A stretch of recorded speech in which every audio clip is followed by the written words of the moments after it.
Cowboys tonight.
What's up, CFO gang? It's your boy Jay Tuck, and you are now tuned into the Cowboys Fans Only channel. So I need everyone to go ahead and do me a favor, comment, like, subscribe, somewhere down there. I think it, yeah, right there. And be sure to turn that notification bell to stay updated with all Dallas Cowboys content, man. We are getting close to draft day, man, so you know we're going to have some fun. A lot more videos coming out, man, as we get closer to this day. So you got to turn that notification bell to stay tuned. And I want to say a huge thank you for your patience. Everyone who's been hitting me up. We are officially back. Yes, we are back. CowboysFansOnly.com, man. Go to CowboysFansOnly.com to get your CFO gear, man, so you can stay dripped out, stay fresh in your Cowboys gear, man. I got some Kyle Pitts trains out there, shirts out there, man, so you want to get ready for draft day. All aboard that train, man. So hit us up on CowboysFansOnly.com. I appreciate all your patience, but we are back. So Cowboys Nation, man, it's time as a family. We have a conversation. We have a conversation about something. And I've been saying this on Twitter at JTuck151. Definitely follow me there. But if you are a guy or a girl, all right, and you've been saying, Tuck, you can't go BPA, you can't get Kyle Pitts, you can't get Jalen Waddle, you can't get Jamar Chase. We got to address the defense. I hear you. If no one hears you, Tuck hears you.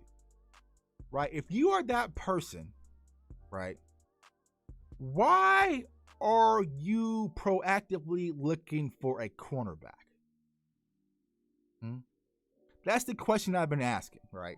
If you are this have this mindset, if the Cowboys with 10 picks, if we pick one offensive player, we ruin the season. I've seen people say, I've been a Cowboys fan since 1976, and if we go draft a tight end at number 10, I am done. No, you're not. But if you're that person, why are you proactively banging the desk for a cornerback? J.C. Horn, Caleb Farley, Patrick Surtain. Why is that your guy? Because if you are that person, right, and you want to really fix a need, and which has been a need in Dallas for quite some time, which is stopping the run, right? We went back, going all the way back to that 2018 season when we played in the divisionals versus the Rams, and we let Henderson run the ball all down our throat. The run game has been an issue in Dallas for quite some time. That should be your priority, what we need to fix, Cowboys fam. Not the secondary. The secondary is attractive because I'll ask this question, right? What is a J.C. Horn or a Patrick Surtain going to do to help this defense stop the run? Now, granted, they both can tackle here and there, but if a cornerback is making plays, right, and helping the run game, more than likely they've broken through the second layer, which is the linebackers core, right? And they're saving the play. They're coming down, right? They're going backpedaling in coverage, and they're coming. That's too late, right? So a secondary doesn't really help the defense in a run, especially the front seven. Now, this inverse. Let's flip it. Let's remix it. Let's remix a little bit, right? The front seven, they can help a weak secondary. Yeah. How do they do that, right? By creating havoc, Why creating havoc? You always going to talk to me about touch, but the defense wins championships. Think about what Tampa Bay did in the Super Bowl. So what happened? The front seven was creating havoc, right? You had Devin White, you had Ndamukong Suh, you had those guys on the edge hauling, had Pat Mahomes hauling, screaming for his dear life, right? Which helped with the pass game. Because a lot of people, you can't even name out of a lineup.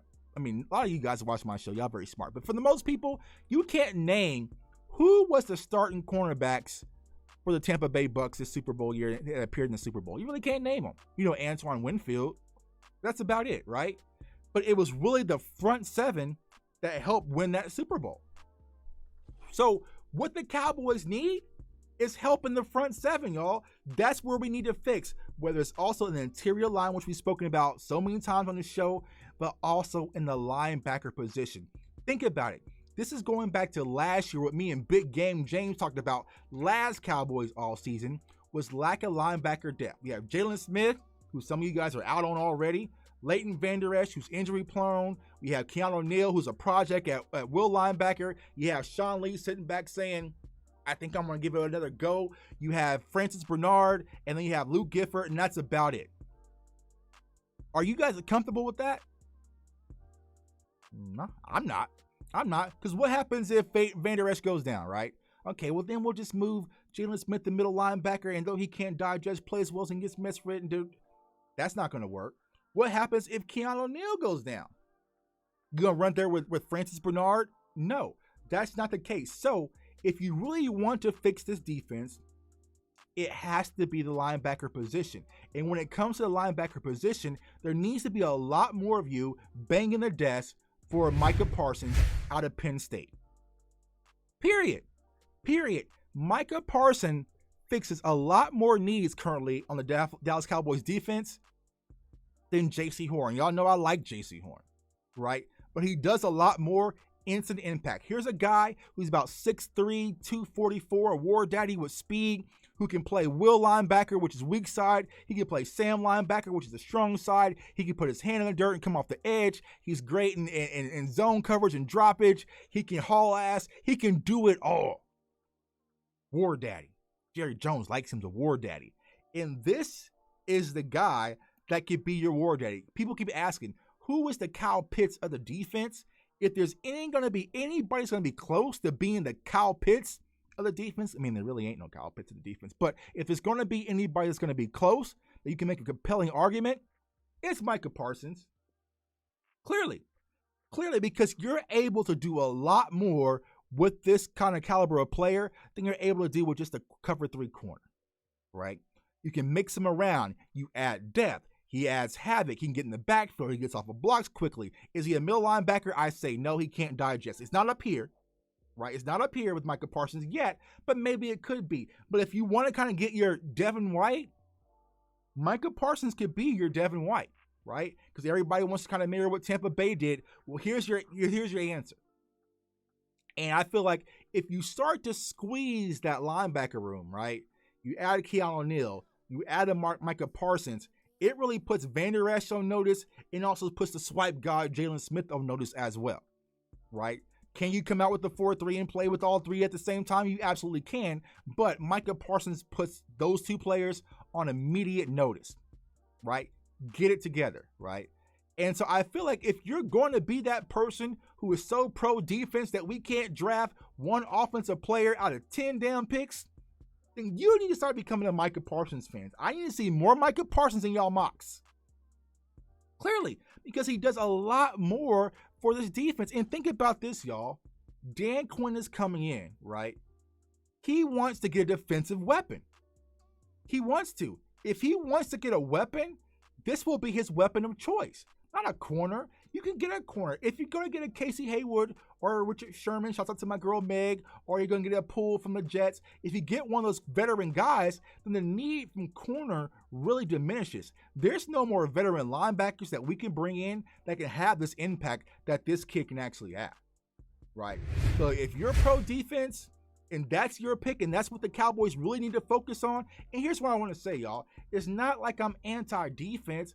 I just feel like we can still go offense with the first pick and still address our defensive needs. We explained that and showed it so many times. I don't know how else I can say it. I don't speak any more other languages, right? But if that's what you want to really propel this defense forward, especially with the run defense, because like I've been saying, even, as bad as things look, and I know there's kind of, you got to kind of take it with a clear eye view, right? Our pass defense, we were 11th last year, right? Not that bad, 10 the prior year. So, from losing Byron Jones to all the turnover that we had last year, we went from 10 to 11. Not that bad. Now, it's situational football, I understand that, but it wasn't as bad as people want to make it seem. But that run defense, the way we trajected back to being damn near one of the worst run defense I've ever seen in my life, Micah Parsons fixes that. And if you really want to fix that with the elite talent that you can bring in, he's the answer. He's the answer. Now, I know what y'all are saying, but Tuck, you said you're out on Micah Parsons. You said you're out. You're not a Micah Parsons guy. Yes, but I never said that from football reasons.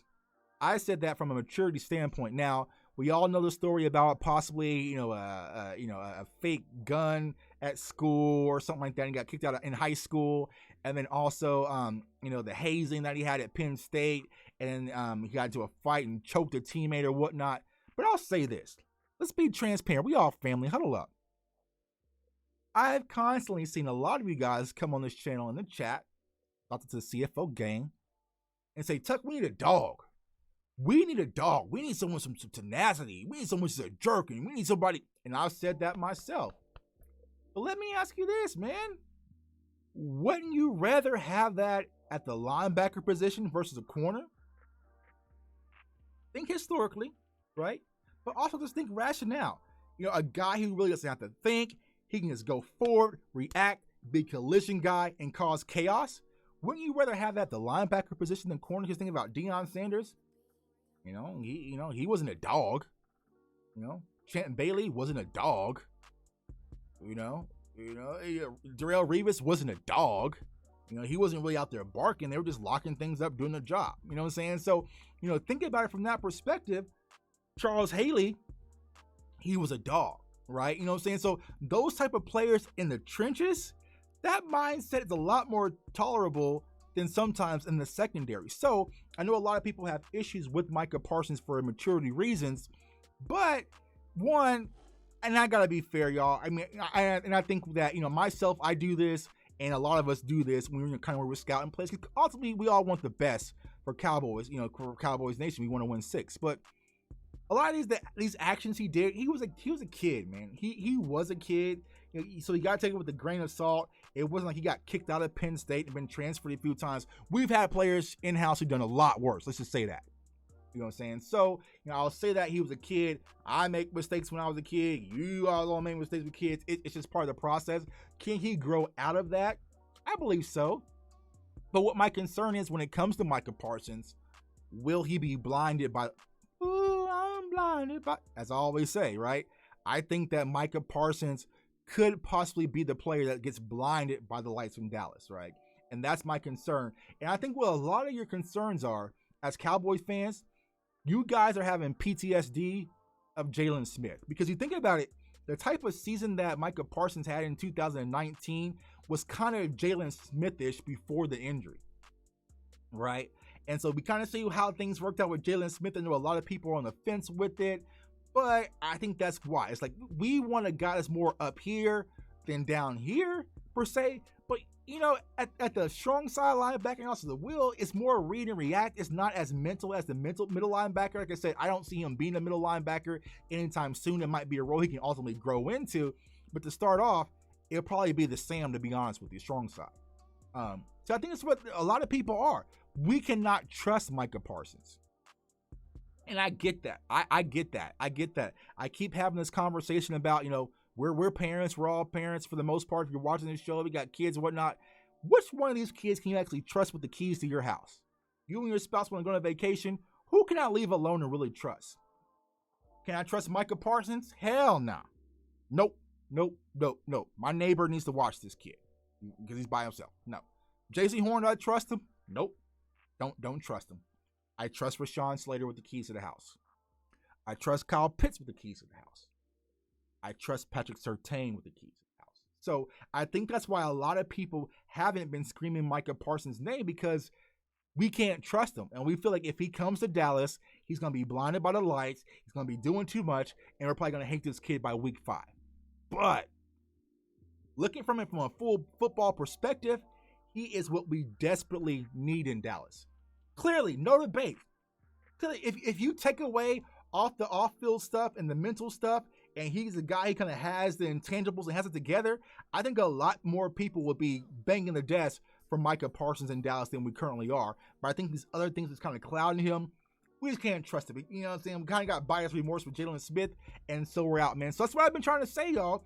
If you want to be that person who is defense only, defense wins championships, we can't get... Then Micah Parsons, I need to see his name a lot more in your mocks, y'all. That's all I'm saying. So hit me up, man. Comment down below. How do you guys feel about Micah Parsons? Are you in on Micah Parsons? Are you straddling the fence? Are you fully out? I'm not fully out on Micah Parsons. I'll say this. He's the person that we need to keep an eye on, because as my guy Nick said, right? Dallas Cowboys have been tied to a lot of names. Penny Sewell, Kyle Pitts, infatuated. Patrick Surtain, J.C. Horn. You haven't heard Micah Parsons. And so don't for 1 second sit back and think that the Cowboys aren't on talent, because they desperately are, man. You got to watch the ball. Watch the ball, man. Sleight of hand, everything. I think is the opportunity for the Dallas Cowboys to get him at 10. If he slides, they're going to strongly take a look at this kid, right? I feel like personally, he's going to be the first defensive player off the board. He's probably going to go to Detroit, if I have to be honest with you. I have to put my money on it. Word to Vegas. You know what I'm saying? I would probably say he's going to go to Detroit and be the first defensive player off the board, man. But like I said, if you guys want defense, you want a war daddy that's going to be able to create turnovers, get in the backfield, cause havoc, help with the running game, help with the pass rush, Micah Parsons might need to start being your guy, man. So let me know how you guys feel, man. Comment below, man. Also, like I said, turn on that subscribe, notification bell, subscribe, like, all that fun stuff. I appreciate all the support. And also, CowboysFansOnly.com. CowboysFansOnly.com. We are back, man. I appreciate all the support, man. We're back. We're getting ready for draft night next Thursday, so definitely tune into that. I'm going to be with my Star Gang family, Mary Ella, Spoonie, BJ Nix. We got prizes, giveaways, special guests, all sorts of stuff. You definitely don't want to miss out on that, because it's going to be a fun time, and I cannot wait. The draft is almost here. I'm putting pencils down this Sunday. And it is what it is. You know what I'm saying? I'm make my big board. I'm going to reveal it to y'all. And it is what it is. We're done. We're done. It is what it is from that standpoint, man. So I appreciate each one of y'all's support, man. Like I said, the community in our family is growing at a rapid pace, and that could not be done without you guys, man. So I appreciate you guys for tuning in. So I want everyone to stay safe, stay blessed, and stay encouraged, man.